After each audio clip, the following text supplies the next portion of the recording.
Hello, everybody. Welcome to Tech Talks. This is episode 11, and it's still the season 2, but I'm just continuing the episode. Second of season 2. The second of season 2, but episode 11. I'm Victor Matthews here with Julie, and we have some news. This kind of is an update on the VPN from last week. Mm-hmm. There is the popular VPN that is bringing this whole conversation about the NordVPN. There is a clone site out there that is actually spreading malware. Oh no. Of the NordVPN, and this comes from TechSpot that had the original article. And yeah, it's being cloned, and the cloned site, but if I remember this correctly, is nordvpn.club instead of the nordvpn.com that it normally would be. And it's actually spreading a Trojan, a backdoor Trojan into people's devices. Oh. So if you're gonna do that, I guess just make sure you go to the right one. Yeah, make sure you're going to the right site. Always check your sites. Like you can check in the title bar, you know, what site you're on. If it's a .com, if it's the HTTPS, what the S stands for secured. That's a good promising sign. And yeah, in general, just be wary of when you're going to sites. So that was, and then on top of that, we talked about the free VPN, NordVPN. Essentially, there's a lot of different free versions, but oftentimes they have caps to how much data you can send through them before, like, they're often limited free versions. And so if you are wanting to use a VPN, but can't afford it or things like that, the limited free versions, you can Google like which ones are the best. There's usually a cap to how much data you can use through them, though. All right. And then ultimately there's also what is called the Tor network, which is what you people end up using to access like the dark web. TOR? Yeah. And the Tor network, though, is another version of virtual private network as well. That is free, but again, like that is, you end up having to use certain browsers that allow the Tor network, and it's very much like used to go on like the dark web. Yeah, why would if you don't know about the Tor web, why would you use it? You wouldn't, right? You'd need most to people understand. wouldn't use it. Yeah, you would need to know what you're doing. Okay. When it comes to that, but it is like if you do the research and you want a secure browser, and you are tech savvy, that would be a way to have a secure browser. Okay. Yeah, if you're tech savvy. The other things that I had. This was actually really cool. My brother sent this to me.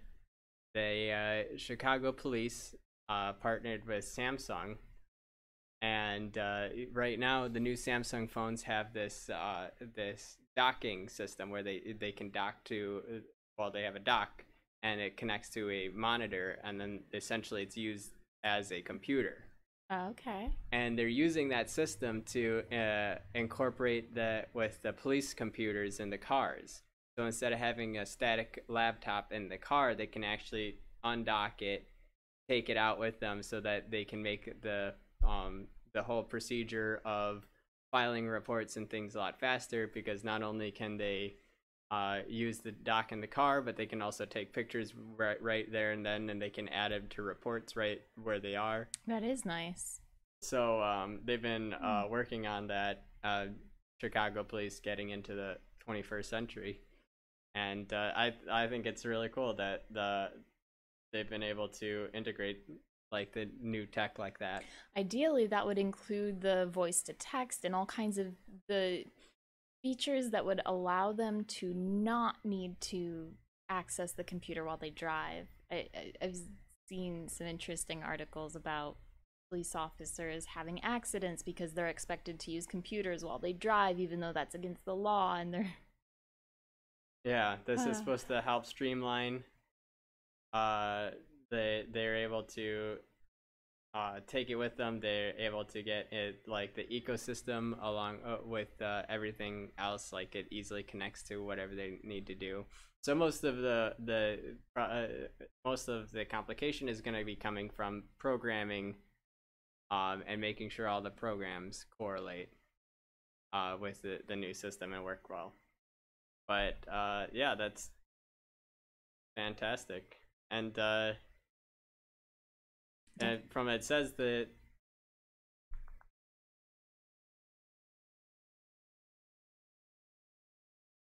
it is significantly less cost, according to this article. So that is definitely a good use of tech. And the last thing today, that is a bit of a shorter episode. I don't know, did you have anything for today? Nothing that I can think of at the moment. Where was it?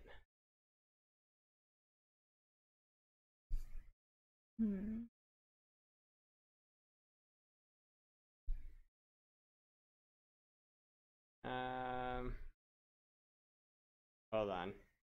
Sorry guys,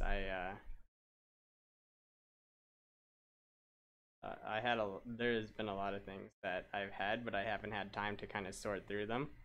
I see. It looks like you've got a whole list of new information that you've been reading up on. Mm-hmm. All right. We talked about the batteries. While you're doing that, I'm going to comment. I thought it was interesting earlier this week. I was back at work, and one of my coworkers saw me. I was texting one of the other teachers for her, and she saw me typing with the swipe to text. She said she'd never seen anyone do that. And I thought that's just how most people did it anymore, but apparently not. The swipe feature I remember when that was super popular. Like, everybody was using swipe. She says she'd never seen anyone use it, and her whole family does the touch every single letter. And I thought that was very interesting that swipe to text has gotten much better.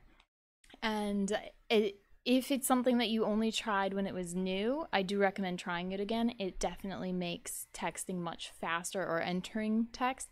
I do think that speech to text is probably the fastest way, but unfortunately with accents and articulation difficulties, sometimes it doesn't always properly interpret what you're trying to say.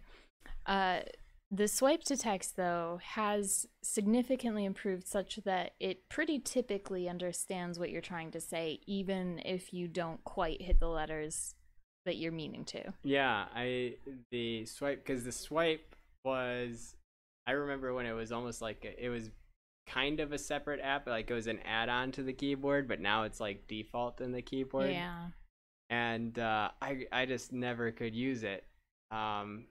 But back when it first came out, and then everybody was like, that's how they typed when they had their phones. And then now, along with it's getting better, but also touchscreens have gotten better too, because back then when it was the HTC Evo, this guy here, I'll bring it right here.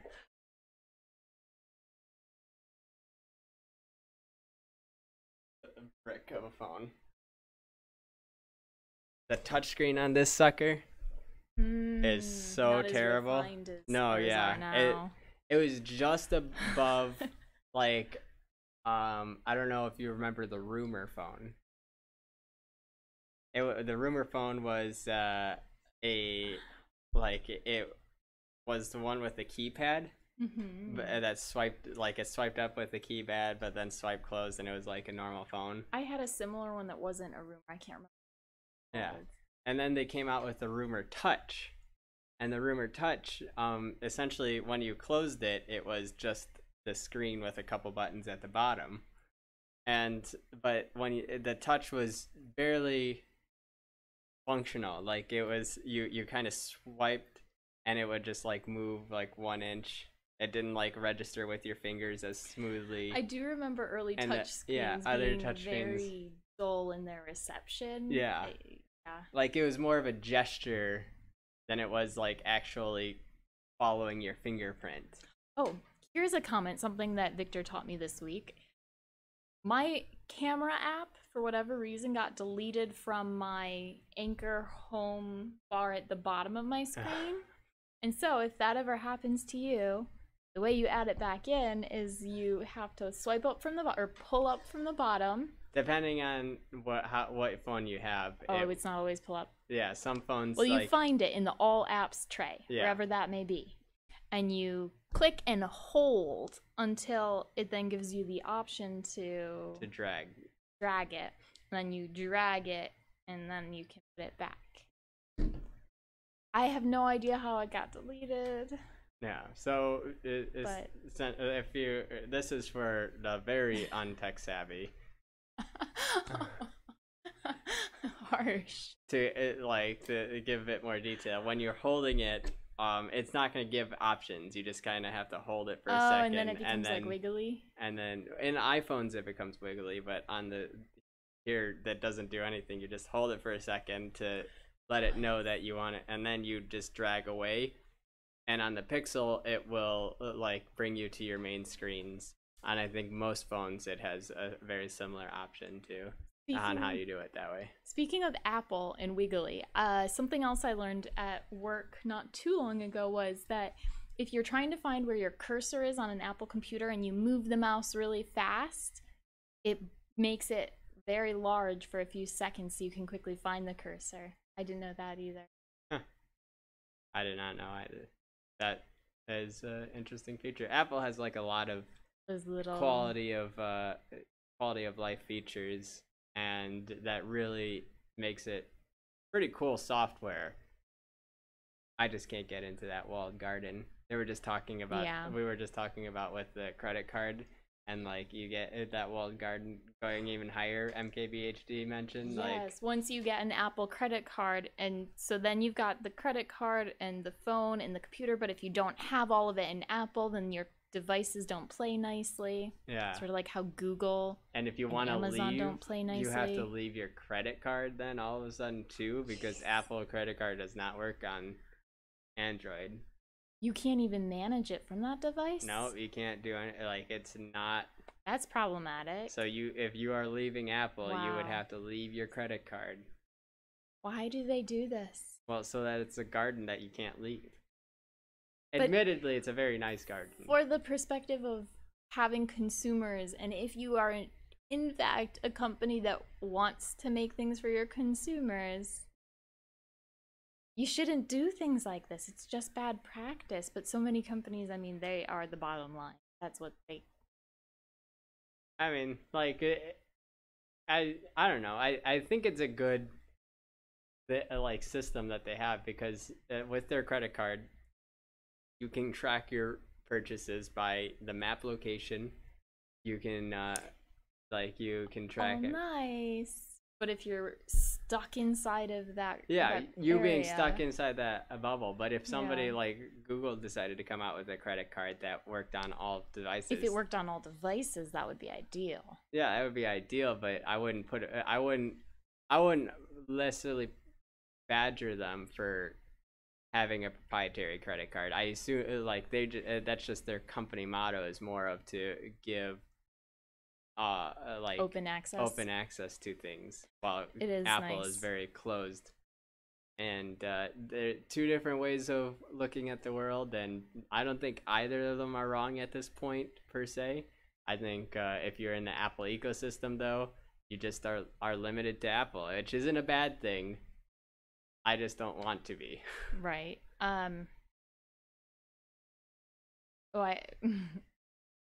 Since we're kind of sprinkling in some different random things here at this point. Yeah.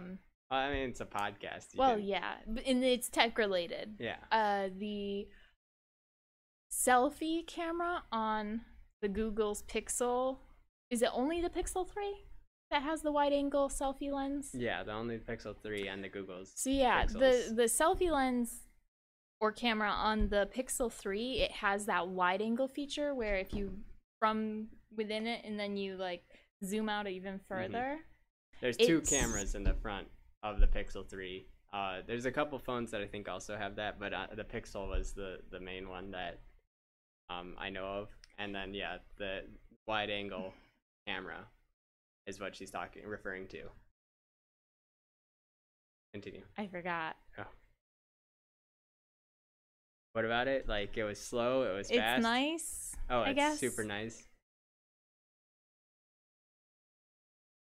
I don't remember, so that's that.